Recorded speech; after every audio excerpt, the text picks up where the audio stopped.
my channel, or welcome back to my channel. For those of you that don't already know me, my name is Brittany, and if you're new here, feel free to leave a like, drop a comment, and consider subscribing because it would be really cool and it really would help me out quite a lot. Don't be afraid to hit that little notification bell to get notified every single time that I post, because it is very, very rarely, if ever, because unfortunately I'm a very busy person. For those of you that don't already know me, I was arrested on a felony charge for possession of a controlled substance. That was June 27th, 2019. I was also arrested on a misdemeanor charge of possession for paraphernalia with intent to use. And the controlled substance was dabs, aka wax, THC concentrates, shatter, whatever you want to call it.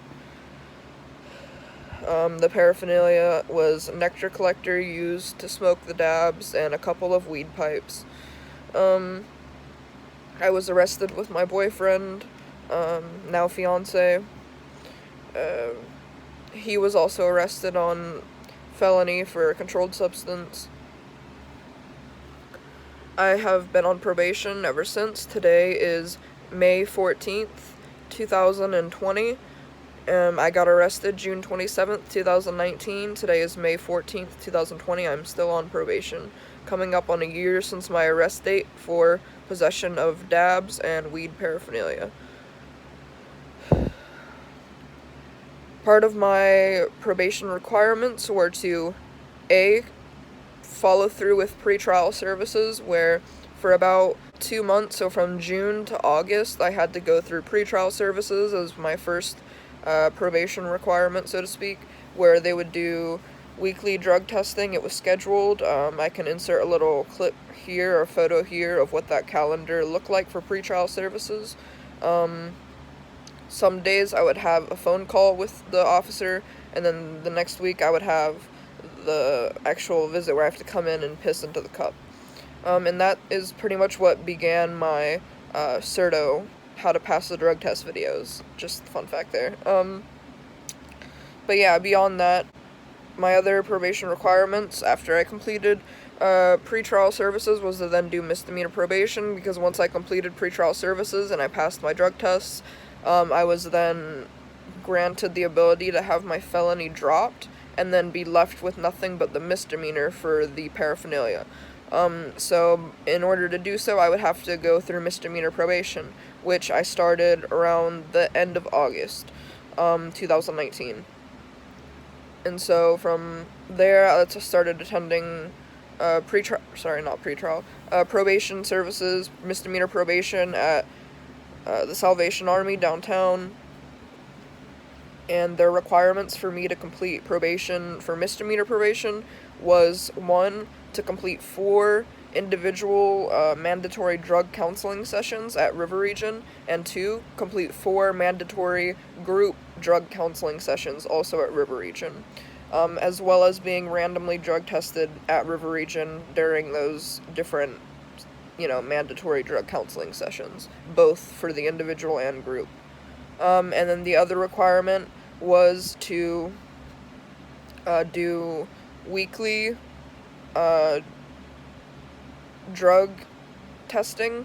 Originally, the requirement was for me to go downtown to the Salvation Army, where I would have to pee inside of a cup while one of the women from the Salvation Army watched me pee into the cup to make sure, obviously, that I wasn't, putting anything in it or, doing something, putting fake pee, all that stuff. And, of course, I would have to pay.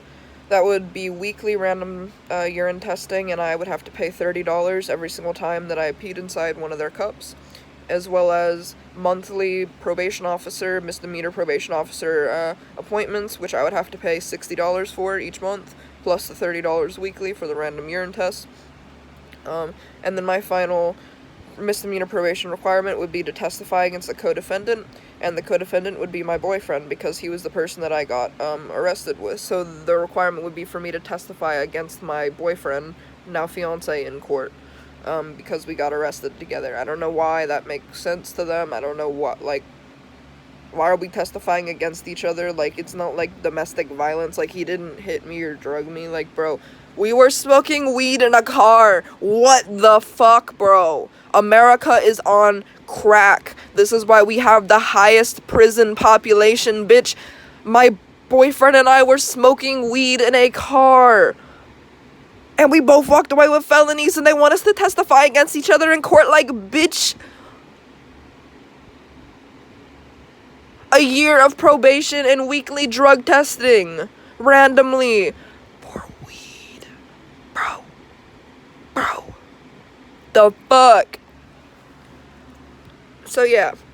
I've been doing all that. Coming up on a year now.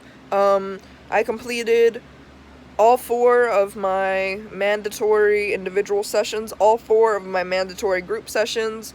I have been doing weekly, so the thing is, if you're new here, you probably don't know this, but I have a little battle going on with the inability to be able to piss in front of people because of my PTSD. I've been sexually abused as a child by different people, and I'm not really comfortable with getting naked in front of people that I don't know because I've been sexually abused, it just put 2 and 2 together. It makes sense, okay? So, because of my past history with sexual trauma, I couldn't keep urinating in front of them. I just couldn't. There was like a mental block. I can't even piss in front of my own boyfriend. What makes you think I'm gonna be able to piss in front of, like, some random stranger I don't fucking know that intimidates the living shit out of me because they could arrest me? Like, obviously I'm gonna have a hard time fucking pissing. So I had to go through a whole bunch of hoops and get psychiatric documentation to get blood tests instead of pee tests because, well, you don't have to wait for someone to bleed. You just stab them and then boom, you get the test results. I mean, it takes longer. You gotta send it out for 2 weeks to get the results. But I've been getting weekly random blood drug tests for about 9 to 10 months now. Since it's May, actually, and I got arrested in June, but I started misdemeanor probation in August, meaning I started the random blood drug tests around August, September. So, and so now it's May. Yeah, I'm at about 8 or 9 months worth of weekly blood drug tests. So for a week, for 8 to 9 months now, every single week, they've taken my blood to test me for drugs. And guess what? Today was supposed to be my final probation visit because I submitted my letter of completion from my mandatory drug counseling place. And I submitted my $60 payment because today was supposed to be my last appointment. And I paid also another one of my probation requirements I forgot to mention was paying $1,000. I had to pay $400 something in court costs and then $700 something in probation costs. So that's like $1,000 and something that I had to pay. So I submitted the receipts. I submitted all of my probation requirements, all of the drug test results, all of it. And my PO is supposed to call me today because of the coronavirus. They've been doing over-the-phone visits rather than going in. And my PO didn't call me at 10 today like she was supposed to. So I kept calling and they kept putting me through to her voicemail and she just wouldn't respond. So I called her supervisor and I told the supervisor all the same things that I was like trying to tell her through her voicemail, but she just wasn't responding.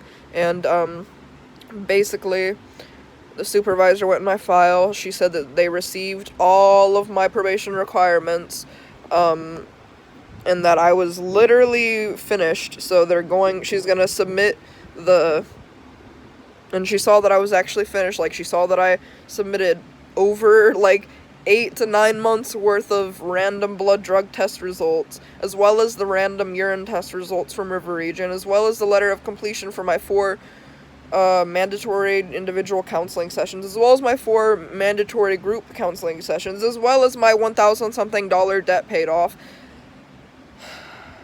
I sent all that shit in, and she confirmed it all. And she said, okay, I guess that we can put in your termination, the request for termination because you've done all of that we've asked you. And then she fucking says, wait. These test results say that you've been testing weekly for almost a year now. And I was like, yeah, because I call that number. For those of you that have never been on probation, you gotta call this fucking number. And it says either you are required to test today or do not test today. And bitch, it has said you are required to test today for at least one day out of the week, every single week consecutively for almost an entire year straight. And she tells me, according to your probation requirements, it says here that you're only supposed to test weekly for just 6 weeks, 6 to 8 weeks, and then you're supposed to be testing monthly. I said, excuse me, can you repeat that one more time? She says, well, yeah, you see, it says here that you're only supposed to be testing weekly for only about 6 to 8 weeks, and then after those 6 to 8 weeks are up, you're just supposed to be testing monthly. That's our usual protocol for most people on probation. I've never seen anyone have to test weekly for an entire year. And I'm like, you what? Excuse me? You mean I've been doing this for no fucking reason? Do you know how many hundreds of dollars in debt I am to that lab that I've been having to pay out of pocket for those blood drug tests? Do you know how expensive full panel blood drug tests? Those bitches are like $300 each test, and I was doing that shit weekly for an entire year. How's your day going? But at least I'm off probation, right? Hopefully. Let's see. That's just a life update. Figured that's somewhat important. I may or may not officially be off probation. If you're new here, bitch, this has been a long motherfucking time coming. I'm having a mental breakdown.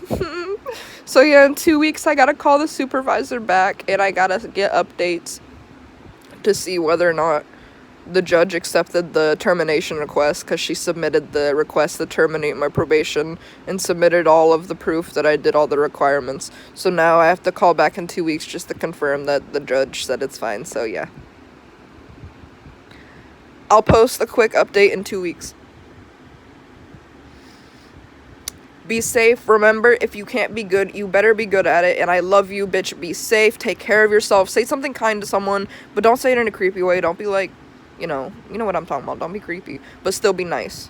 Be kind to a stranger, but not in the creepy way. I love you. Take care of yourself. Brush your fucking teeth. Floss. Don't need no gingivitis. Don't need no fucking gum disease. I care about you. If you haven't heard it enough, if you haven't heard it recently, you are loved. You are appreciated. You are important. You are setting out to do good things in this world, and you will accomplish whatever the fuck you set out to do. I believe in you. If you haven't heard it enough, I fucking believe in you, bitch. Everyone needs to hear that. Okay?